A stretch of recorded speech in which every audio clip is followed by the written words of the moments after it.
Et si je vous disais que vos insomnies ne viennent ni de l'âge, ni du stress, mais d'un simple aliment que vous mangez tous les soirs sans le savoir, ce que vous allez découvrir ici pourrait bouleverser vos nuits, et peut-être même sauver votre santé. Je suis médecin. Aujourd'hui, à la retraite, mais médecin dans l'âme jusqu'à mon dernier souffle. Pendant plus de 40 ans, j'ai vu des centaines, des milliers de patients défiler dans mon cabinet. Des jeunes en pleine vitalité. Des personnes âgées dont les yeux portés mettent le poids de nuit sans sommeil. Des hommes d'affaires épuisés par le stress. Des mères qui s'endormaient debout. Et tous, sans exception, avaient un point commun. Tôt ou tard, ils me regardaient avec cette même détresse, parfois exprimée par des mots, parfois simplement par un silence inquiet. « Docteur, pourquoi je n'arrive plus à dormir ?» Je posais alors mon stéthoscope, je respirais profondément. Et intérieurement, je ressentais une certaine honte. Honte de leur dire que ce n'était pas grave, que c'était l'âge, ou encore la vie moderne. Parce qu'au fond de moi, je savais que ce n'était pas normal. Et surtout, que ça pouvait s'aggraver. Aujourd'hui, si je prends la parole, ce n'est plus pour prescrire. C'est pour prévenir, car ce que je vais vous révéler ici pourrait bien bouleverser votre compréhension du sommeil, et peut-être même vous faire peur, car il existe une vérité que très peu osent formuler. Le manque de sommeil, à long terme, vous détruit lentement, mais sûrement, ce n'est pas une fatigue anodine, ce n'est pas juste l'âge. C'est un processus sournois qui ronge vos cellules, dérègle votre système immunitaire et affaiblit chaque fonction vitale de votre corps. Et cela commence souvent de manière invisible. Un réveil nocturne ici, un endormissement tardif là, puis vient l'habitude, puis la résignation. Mais ce que je redoute le plus, c'est ce que j'ai vu chez certains de mes anciens patients, cette détérioration progressive de l'esprit. La mémoire qui flanche, l'émotion qui devient instable. La dépression qui s'installe insidieusement. Et tout ça, parfois, pour une seule raison. Le cerveau n'a pas eu depuis des mois, peut-être des années, un vrai sommeil réparateur. Je me souviens de Monique, 72 ans, institutrice à la retraite. Une femme douce, cultivée, toujours élégante. Elle venait me voir pour des douleurs inexpliquées. Une fatigue constante. Mais ce n'est qu'au bout de la 3e consultation qu'elle me confessa. Je me réveille toutes les nuits vers 3 heures. Et après, je tourne en rond jusqu'au matin. Vous savez ce que j'ai découvert par la suite? Elle ne dormait jamais plus de 3 heures d'affilée. Depuis plus de 5 ans, son corps résistait encore, mais son esprit se perdait. Et ce n'est pas un cas isolé, car en réalité, après 50 ans, notre sommeil se dérègle naturellement. La production de mélatonine chute, notre horloge interne perd en précision. Le stress, les douleurs articulaires, les soucis familiaux, les changements hormonaux, tout cela s'accumule. Et peu à peu, le sommeil devient un champ de bataille. Le plus tragique, c'est que la plupart des gens n'en parlent pas. Ils banalisent, ils s'habituent. Mais moi, je vous le dis avec fermeté, ce n'est pas une fatalité. Il existe, dans la nature, des réponses puissantes, des solutions que la médecine moderne a trop souvent oubliées. Des aliments, oui, de simples aliments, capables de réapprendre à votre corps et à votre cerveau comment dormir, naturellement, en douceur, en profondeur. Je ne parle pas ici de compléments en pharmacie ou de plantes en gélules. Je parle de nourritures entières, vivantes, que vous connaissez déjà, mais dont vous ne soupçonnez pas le pouvoir. Et dans cette vidéo, je vais vous les révéler, une par une. Mais attention! Ce ne sont pas des formules magiques. Elles n'agissent pas comme un somnifère. Elles font mieux. Elles restaurent votre capacité innée à dormir. Et vous verrez que, parfois, il suffit d'un fruit, d'un bol de porridge ou d'une poignée de noix, prise au bon moment, de la bonne façon, pour transformer vos nuits. Vous verrez aussi que certaines habitudes apparemment inoffensives, comme boire un café décaféiné ou manger tard, pourraient en réalité saboter vos efforts, en silence. Mais avant d'aller plus loin, si ce sujet vous parle, si vous vous êtes reconnu dans mes mots, alors je vous invite à vous abonner à cette chaîne. Cela me donne l'élan de continuer à transmettre ce que la médecine m'a appris, mais que la vie m'a révélé. Abonnez-vous et activez la cloche. Ensemble, redonnons à vos nuits leur puissance régénératrice. Et maintenant, avant de vous dévoiler le premier aliment, j'aimerais vous poser une question simple mais cruciale. Réfléchissez bien, puis répondez en commentaire. Selon vous, qu'est-ce qui détériore le plus la qualité du sommeil après 50 ans? A. Le stress émotionnel du quotidien. B. La baisse hormonale naturelle liée à l'âge. Dites-moi ce que vous en pensez. A ou B? Je lirai vos réponses avec attention et vous comprendrez bientôt pourquoi les deux sont liés, mais l'un est souvent ignoré. À la retraite depuis quelques années, mais je le resterai dans l'âme jusqu'à mon dernier souffle. J'ai accompagné des milliers de patients dans leur vie, dans leurs douleurs, leurs peurs, leurs espoirs. Et s'il y a un sujet qui revient avec une insistance poignante, surtout après un certain âge, c'est celui du sommeil. Plus les années avancent, plus le sommeil s'effiloche. Il ne disparaît pas d'un coup, il se fragmente, s'amenuise jusqu'à devenir une simple illusion. Quelques heures volées, jamais suffisantes, et pourtant, dans cette quête d'un sommeil paisible, profond, réparateur, je me suis rendu compte que les solutions les plus efficaces ne se trouvent pas forcément dans les pharmacies, mais bien dans nos assiettes. Pas besoin d'innover, il suffit parfois de redécouvrir. C'est exactement ce que j'ai compris après tant d'années passées à observer, à écouter, à chercher à soulager sans masquer les symptômes. Commençons par un fruit que tout le monde connaît, mais que presque personne ne considère comme un remède. La banane. Oui, la simple banane.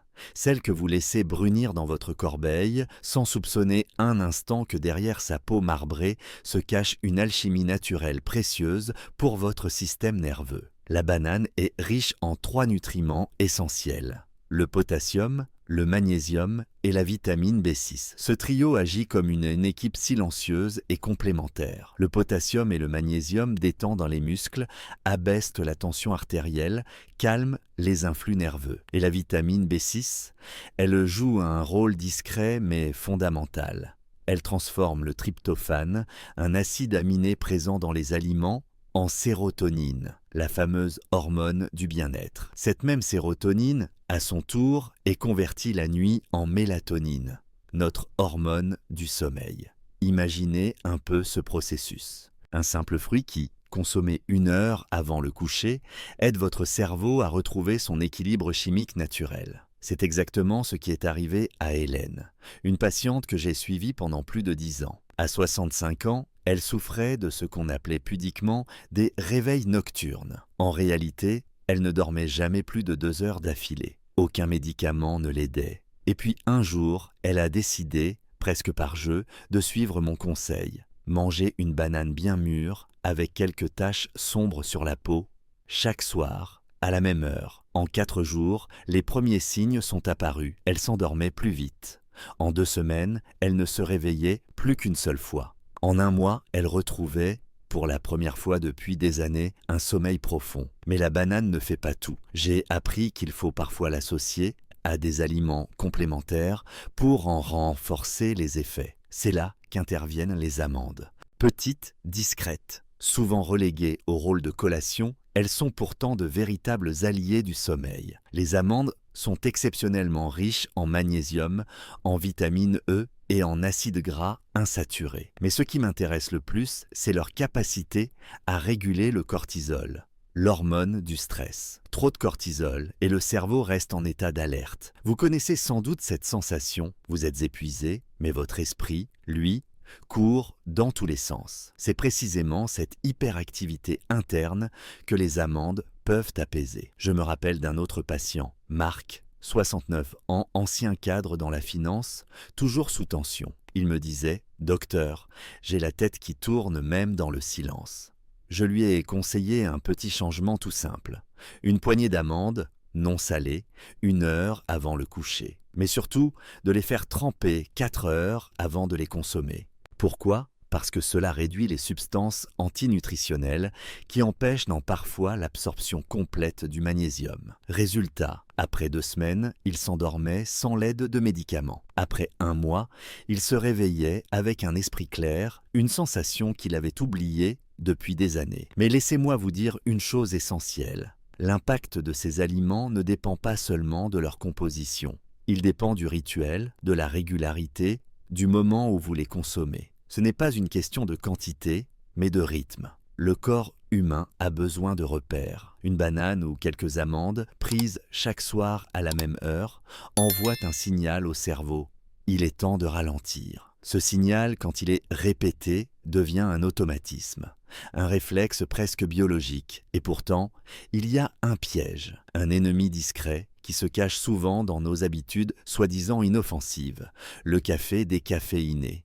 Oui, le décaféiné. Celui que tant de gens prennent ce soir en croyant faire le bon choix. Permettez-moi d'être direct. C'est une illusion, car ce café-là contient encore entre 3 et 10% de la caféine d'origine. Pour un organisme sensible, c'est largement suffisant pour perturber l'endormissement ou fragmenter le sommeil. Mais il y a pire. Le processus chimique utilisé pour extraire la caféine de certaines marques de décaféinés implique des solvants comme l'éthylacétate ou le chlorure de méthylène. Même à l'état de trace, ces substances peuvent interférer avec les récepteurs cérébraux liés à l'endormissement. Et vous ne le saurez jamais, car les effets sont subtils, un sommeil plus léger, des rêves agités, un réveil sans énergie. J'ai eu des patientes comme Jeanne, 63 ans, qui buvaient leur petit décaféiné chaque soir avec un carré de chocolat. Elle pensait faire bien. Quand elle l'a remplacé par une infusion de camomille, infusée lentement, dans une eau non bouillante, son sommeil a changé du tout au tout. Alors oui, ce que je vous raconte ici n'est pas spectaculaire. Il n'y a ni ordonnance, ni pilule, ni promesse miracle. Il y a simplement une logique, une physiologie à réapprivoiser. Ce que je vous propose, c'est de restaurer votre sommeil de l'intérieur, doucement mais durablement. Et cela commence par une banane, par quelques amandes, et par l'abandon d'un faux ami qu'est le décaféiné du soir. Ce n'est pas un remède unique, c'est un chemin. Et moi, en tant que médecin retraité, je me tiens à vos côtés pour vous y guider, parce qu'un vrai sommeil, profond, stable, réparateur, est encore possible, à tout âge. J'ai passé plus de 4 décennies à observer les effets du mode de vie sur le corps humain. Et s'il est une chose que l'on sous-estime encore trop souvent, c'est le pouvoir de certains aliments sur notre sommeil. Pas seulement leur présence ou leur absence dans l'assiette, mais la manière dont ils s'inscrivent dans notre rythme de vie, dans nos soirs, nos habitudes, nos gestes les plus banals. Ce que j'aimerais vous raconter aujourd'hui, ce sont les fruits qui, à mes yeux, devrait figurer dans toute cuisine où l'on cherche à retrouver des nuits paisibles. Des fruits que la nature a rendus puissants et que l'homme moderne a presque oubliés. Le premier d'entre eux, c'est la cerise. Un fruit rouge, sucré, discret, presque innocent. Mais derrière cette apparente simplicité se cache une merveille biologique. La cerise contient naturellement de la mélatonine. Oui, cette hormone que notre cerveau produit normalement en soirée, lorsque la lumière baisse et que le corps comprend qu'il est temps de ralentir. Mais avec l'âge, le stress, les écrans, les horaires irréguliers, cette production devient capricieuse. Et alors que notre corps aurait besoin de mélatonine pour s'endormir sereinement, il n'en reçoit plus suffisamment. Résultat, endormissement difficile, sommeil léger, réveil fréquent. La cerise, consommée au bon moment, peut donc aider à reprogrammer ce cycle en douceur. Pas sous forme de complément, non. Je parle ici de vraies cerises fraîches ou surgelées, que l'on mange 1 heure avant le coucher. Il suffit de 10 à 15 cerises pour que le message soit transmis au cerveau. La nuit peut commencer. Mais ce que peu de gens savent, c'est que la cerise ne se contente pas de fournir de la mélatonine. Elle regorge aussi d'un autre trésor, des anthocyanines, ces pigments rouges profonds qui lui donnent sa couleur si caractéristique. Ces substances sont de puissants antioxydants, capables de réduire l'inflammation, en particulier au niveau cérébral. Et pourquoi est-ce important ?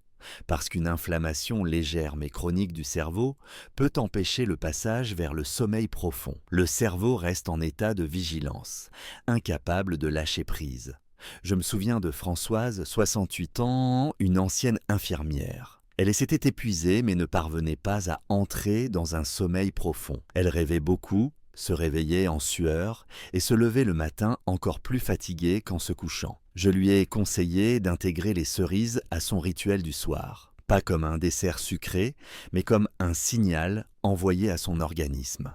Au bout de 10 jours, elle sentait déjà un changement. Son sommeil devenait plus lourd, plus réparateur, comme si son corps avait retrouvé une mémoire oubliée. Mais les cerises ne suffisent pas à elles seules. Il existe un autre fruit que je considère comme le protecteur vert du sommeil, le kiwi. Ce petit fruit à la peau rugueuse, souvent relégué au fond du panier, est en réalité un concentré de sérotonine, cette molécule du calme et de l'équilibre émotionnel. Et comme vous le savez maintenant, la sérotonine est la brique essentielle dans la fabrication de la mélatonine. Le kiwi est aussi riche en vitamine C, en vitamine E et en antioxydants puissants, capable de réduire le stress oxydatif, ce stress silencieux qui altère notre mémoire, notre concentration, notre humeur. Vous vous êtes déjà réveillé sans savoir pourquoi vous vous sentez à côté de vous-même, incapable de penser clairement, comme si votre esprit flottait. C'est souvent le résultat d'un sommeil perturbé par ce stress interne. Le kiwi,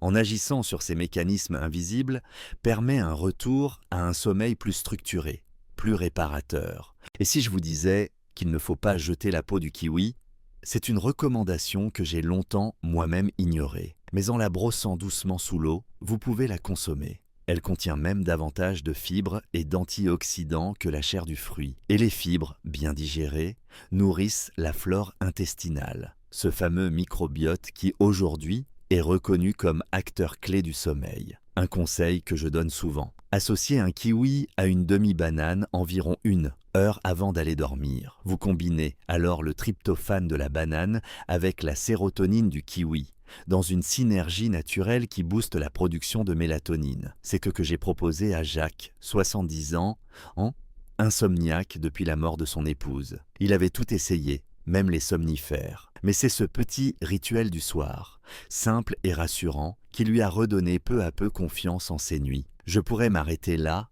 mais il me reste un troisième acteur à vous présenter. Plus surprenant, plus atypique, et pourtant d'une efficacité remarquable s'il est bien utilisé, la choucroute crue. Oui, vous avez bien entendu, pas celle que l'on sert chaude avec des saucisses, non. Je parle ici de choucroute crue, non pasteurisée, riche en probiotiques vivants. Pourquoi est-ce que cela a un lien avec le sommeil? Parce que notre intestin produit, ou influence, une grande partie de nos neurotransmetteurs. Le lien entre microbiote intestinal et sommeil est aujourd'hui solidement établi. Une flore déséquilibrée peut entraîner de l'anxiété, des réveils nocturnes, un sommeil fragmenté. En introduisant doucement quelques cuillerées de choucroute crue, 2 à 3 heures avant le coucher, vous pouvez améliorer votre digestion nocturne, réduire l'inflammation et relancer certains signaux de calme. Mais attention, la choucroute mal utilisée peut devenir contre-productive. Ne la combinez jamais avec du vin, du chocolat ou des aliments gras en soirée. Cela provoquerait des fermentations, des lourdeurs, et au lieu d'apaiser le corps, cela le mettrait en alerte. Il faut la consommer seule, ou avec un glucide complexe comme du riz complet ou des flocons d'avoine, pour que le système digestif reste stable. Je tiens à être honnête. Certaines personnes peuvent être sensibles à l'histamine, libérée par les aliments fermentés. Rougeur, démangeaisons, migraines au réveil, ce sont des signes à écouter. La solution est alors simple. Réduire la quantité ou opter pour d'autres sources de probiotiques plus douces. Je ne vous demande pas d'adopter ces habitudes du jour au lendemain, mais je vous invite à essayer. Une poignée de cerises, un kiwi bien mûr, un peu de choucroute crue et surtout de la régularité. Ce sont ces petits gestes répétés chaque soir qui réparent en silence ce que l'insomnie a détruit en vous. La paix, le sommeil n'est pas un luxe, c'est une fonction vitale. Et parfois, pour le retrouver, il faut simplement réapprendre à faire confiance à ce que la Terre nous offre. Bien que je sois aujourd'hui à la retraite, je continue chaque jour de me battre pour rappeler que la santé ne commence pas dans une boîte de médicaments, mais bien souvent dans notre cuisine, dans nos gestes les plus simples, dans la manière dont nous écoutons notre corps. Le sommeil, ce bien si précieux, est peut-être l'un des domaines les plus maltraités par nos habitudes modernes. Mais il est aussi l'un des plus accessibles à la guérison, à condition de comprendre ce qui nourrit ou détruit notre repos profond. Et c'est ce que je veux vous montrer aujourd'hui, à travers 2 aliments que l'on ne pense jamais associer au sommeil, les flocons d'avoine et la camomille.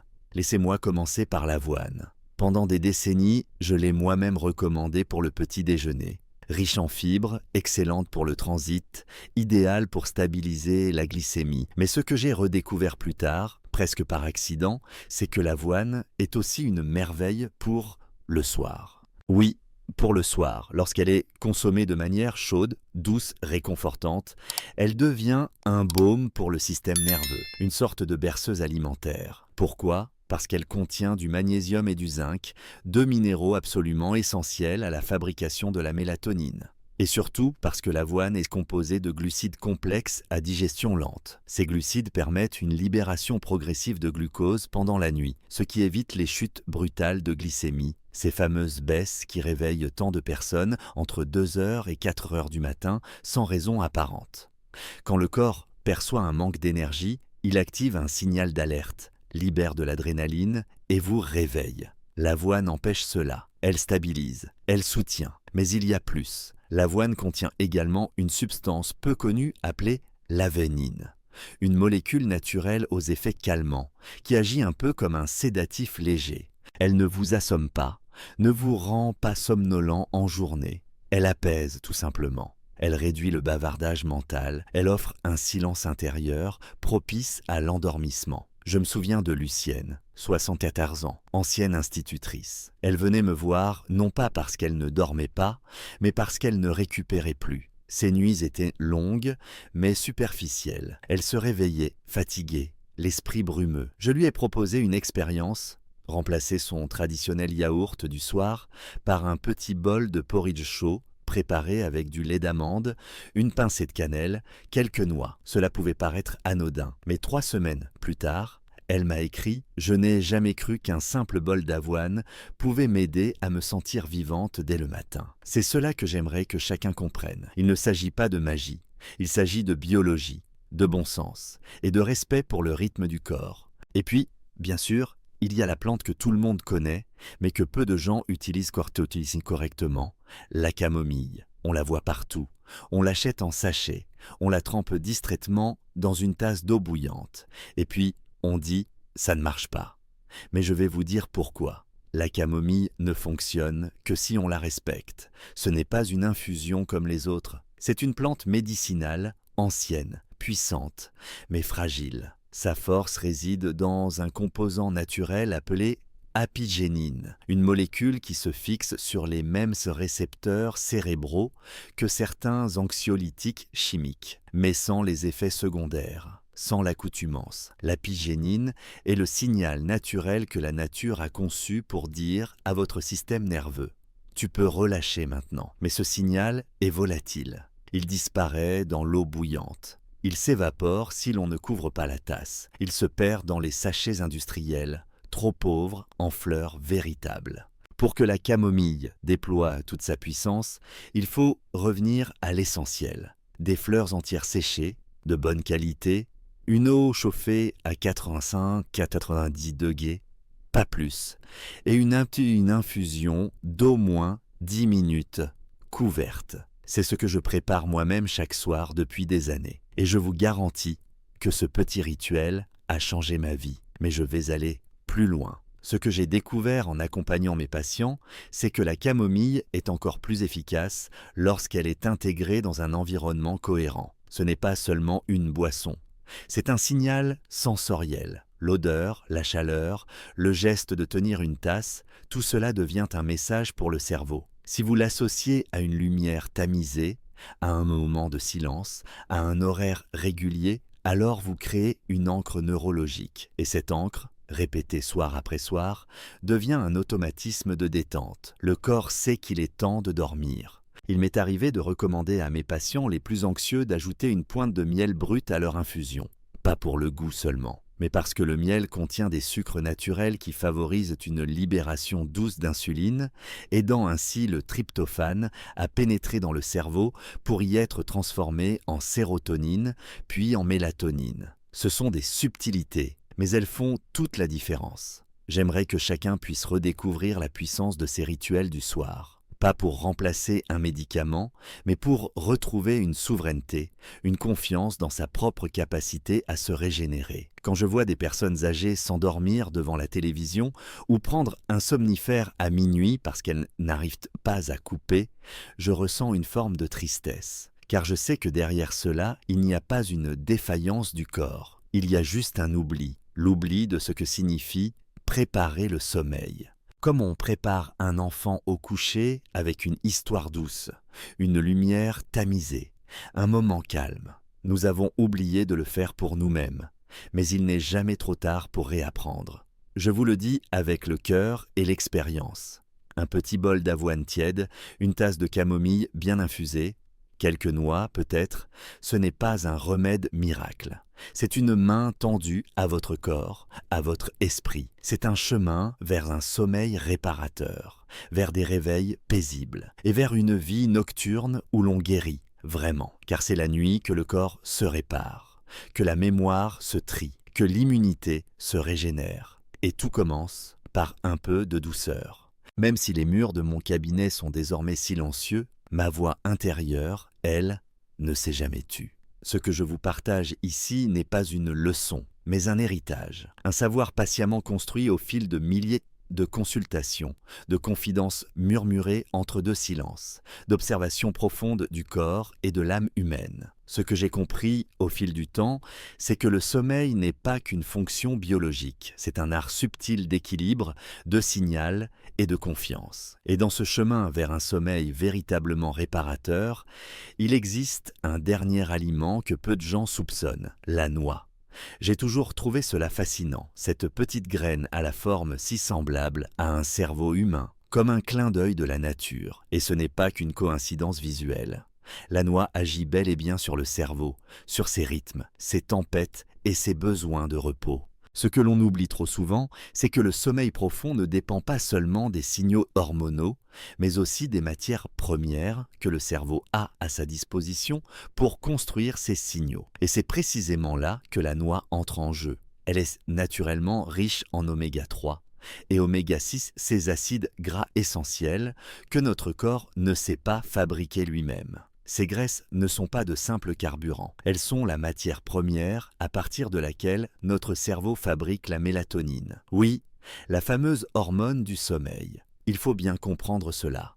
Sans ces graisses-là, le cerveau peut vouloir dormir, mais il n'a pas de quoi fabriquer le sommeil. C'est comme vouloir construire une maison sans briques. La noix, elle, offre ses briques. Mais ce n'est pas tout. Elle contient aussi du magnésium qui détend les muscles, abaisse le rythme cardiaque, stabilise les influx nerveux. Et plus encore, elle contient une faible mais précieuse quantité de mélatonine prête à l'emploi. Cela signifie que, contrairement à d'autres aliments qui doivent passer par des conversions longues, la noix apporte directement ce que le corps recherche. Je me souviens de Bernard, un ancien artisan de 67 ans.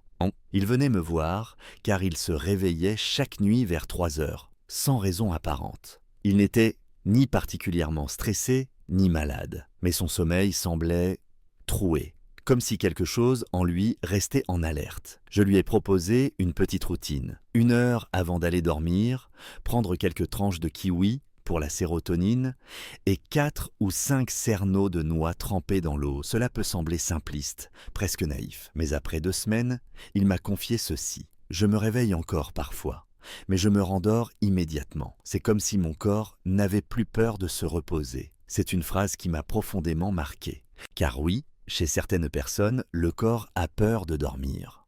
Pas consciemment, bien sûr, mais dans ses mécanismes internes. Peur de manquer, peur de se relâcher, peur d'être vulnérable.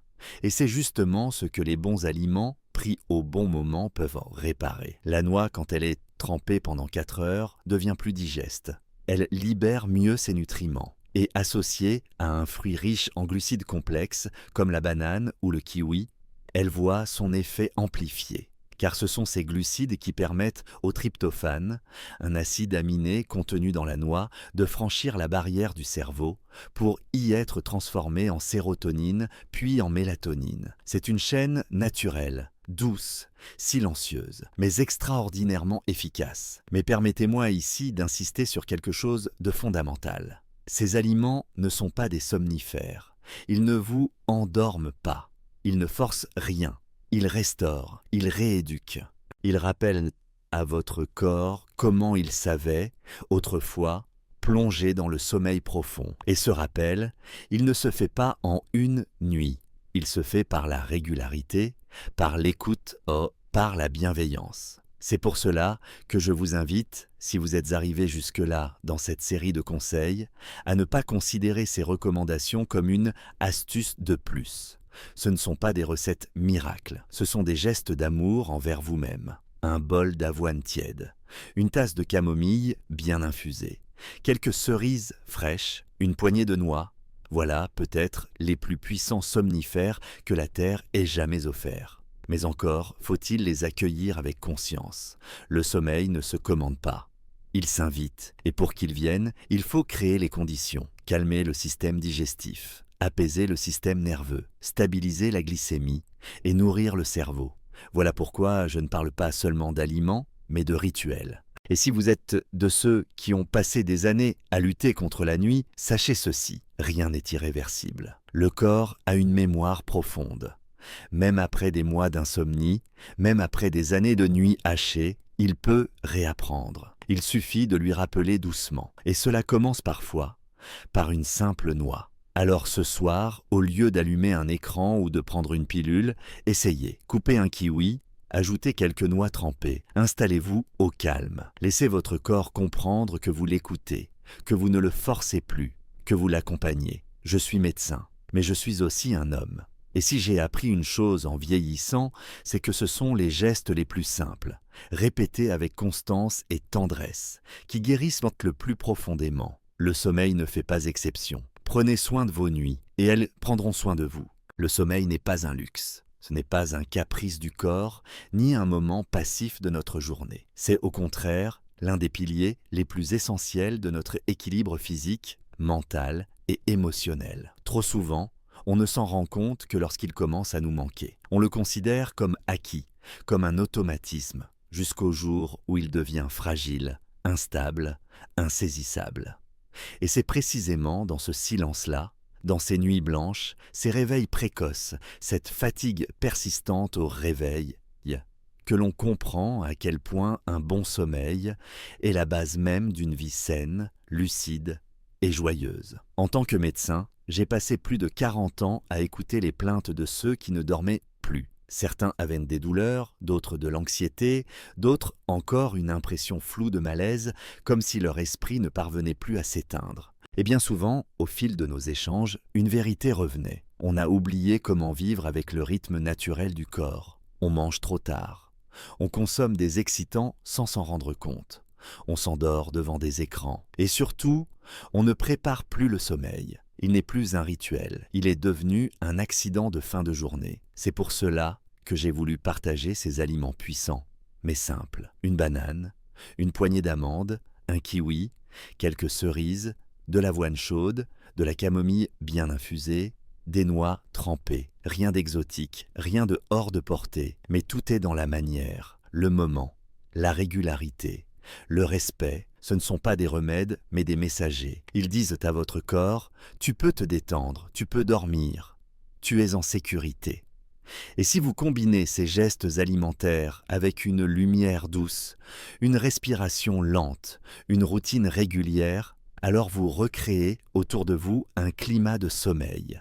Et votre cerveau, lentement mais sûrement, réapprend. Il se souvient de comment il savait, autrefois, glisser paisiblement dans la nuit. Car le corps, malgré l'âge, malgré les années d'insomnie, a cette force incroyable, la capacité de se réparer. Le message que je veux vous laisser est celui-ci. Vous n'êtes pas condamné à mal dormir, même après 60, 70 ou 80 ans. Le sommeil ne se perd pas, il se désapprend. Et tout ce qui s'est désappris peut se réapprendre. Prenez ces conseils comme une main tendue. Et surtout, ne cherchez pas la perfection. Il ne s'agit pas de tout changer en un jour. Il s'agit d'essayer, petit à petit. Une tisane ce soir, une poignée de noix demain, un peu de silence avant de dormir. Chaque geste compte. La leçon la plus précieuse que je retiens après toutes ces années, c'est que le bien-être ne naît pas dans la force, mais dans la douceur. La douceur envers soi-même, la patience, l'écoute. C'est cette bienveillance, appliquée chaque soir, qui changera vos nuits, et donc votre vie. Et vous, dites-moi honnêtement, selon vous, quel est le plus grand obstacle à un bon sommeil aujourd'hui? A. Le stress mental et les pensées qui tournent sans fin. B. Les mauvaises habitudes alimentaires et les routines du soir trop chaotiques. Écrivez votre réponse en commentaire A ou B et partagez votre avis. Cela permettra à d'autres personnes de se reconnaître et de se sentir moins seules. Ensemble, créons un espace d'échange et de soutien bienveillant. Et si ce contenu vous a aidé, si vous pensez qu'il peut faire du bien à d'autres autour de vous, abonnez-vous à la chaîne, activez la cloche de notification et pourquoi pas, soutenez cette démarche. Je suis un vieux médecin, oui, mais je crois encore profondément qu'il n'est jamais trop tard pour faire du bien. Je consacre ce qui me reste d'énergie à transmettre ce que la vie m'a appris. Et si vous souhaitez me soutenir dans cette mission, même d'un tout petit don, vous pouvez le faire via le lien en description. Cela m'aidera à continuer à créer des vidéos utiles, à écrire, à vous accompagner. Merci du fond du cœur pour votre présence. Et surtout, prenez soin de vos nuits, parce que c'est la nuit que l'on guérit.